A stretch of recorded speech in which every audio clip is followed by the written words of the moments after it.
साथियों नमस्कार। संस्कृत ज्ञान कुंज चैनल पर आप सभी का हार्दिक स्वागत और अभिनंदन है।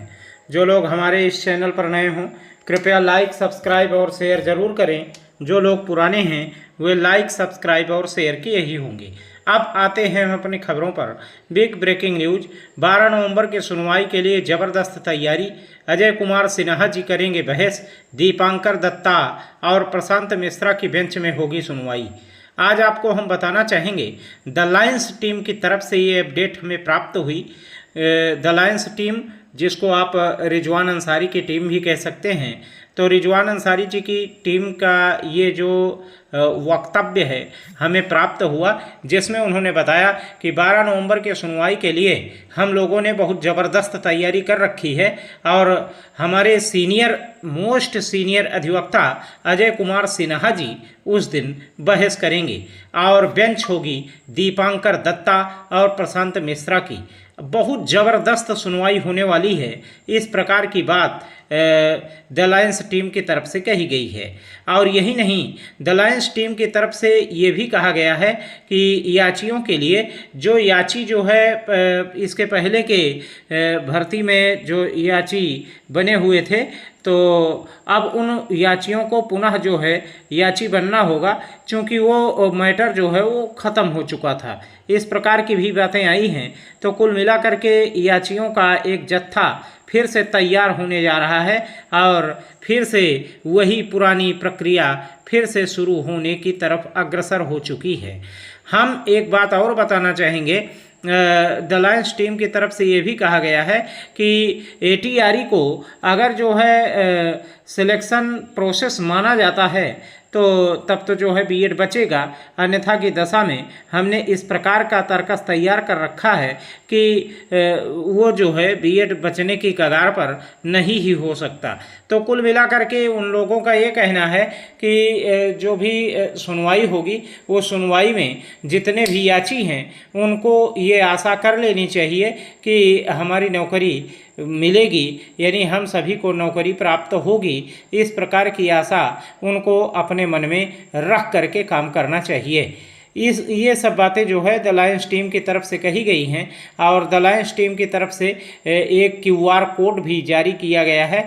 अगर जिन लोगों को याची बनना हो तो उस QR कोड पर आकर के और पैसे को जो है वो द लायंस टीम के खाते में जमा करके याची बनने की प्रक्रिया स्टार्ट कर लें। इस प्रकार की बातें जो है द लायंस टीम की तरफ से कही गई हैं। अब देखना होगा कि वास्तव में द लायंस टीम कितना कुछ कारगर होती है, ये तो आने वाले वक्त में ही देखने को मिलेगा। परंतु मैं इतना ज़रूर कहूँगा कि जो ये याचियों का ये जत्था तैयार होने लगा है, कुल मिलाकर के लूट खसूट का ये जो दौर है ये कितने समय तक चलेगा ये तो अब देखने योग्य बात होगी। हम बार बार देख रहे हैं कि जहाँ भी देखो वहाँ पर लूटने का खसूटने का। अब समझिए कि जो अभ्यर्थी बेचारे दर दर की ठोकर खा रहे हैं, जिनके पास पैसे नहीं हैं, ऐसे लोगों से 2000 3000 4000 का जो है वो मांग करना हमारे तो समझ के परे हो जाता है। परंतु अब मरता क्या न करता वाली जैसी स्थिति है। मान लीजिए याचियों को ही लाभ मिल जाए, मान लीजिए ये कुल मिलाकर के आशाओं पर ही निर्भर हो करके जो याची बनते हैं वो एक आशा के तहत बनते हैं, और परंतु जब उनकी ये आशा निराशा में बदल जाती है तो उनको बहुत कष्ट होता है।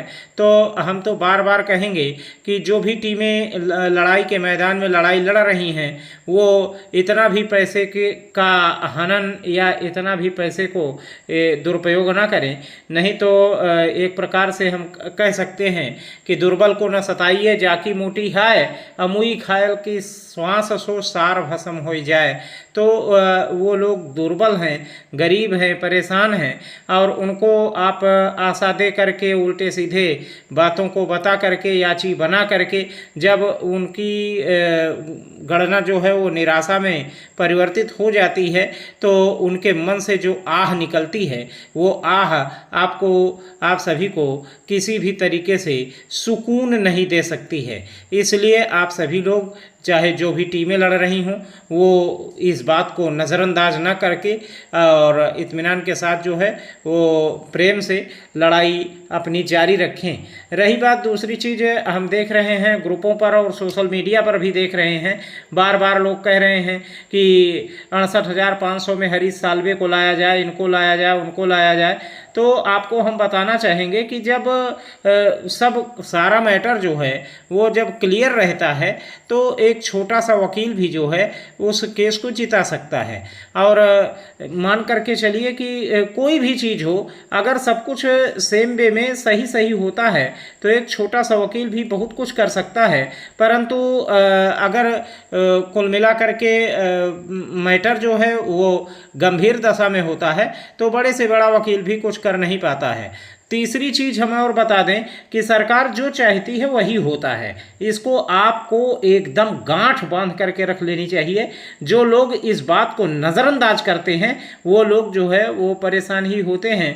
चाहे जब का भी फैसला रहा हो, चाहे जब भी फैसला आया हो, आप देखिए, गौर से देखिए और समझिए तो सरकार के इर्द गिर्द ही सारा फैसला घूमता हुआ नजर आएगा। बाकी आप स्वयं समझदार हैं। मैं अपने इस चैनल के माध्यम से आप सभी को ये आश्वासन देना चाहता हूं कि आप सभी का भविष्य उज्जवल होने की दिशा में अग्रसर हो चुका है और बहुत जल्दी आप सभी को कई चीज़ें देखने को मिलने वाली हैं। बस कुछ ही दिनों की फेर है। जैसे भी वो चीज़ें आती हैं हम तुरंत आपकी सेवा में हाजिर होंगे और तब तक बने रहें हमारे साथ संस्कृत ज्ञान कुंज चैनल पर। मिलते हैं अगले वीडियो में। धन्यवाद, नमस्कार, जय हिंद।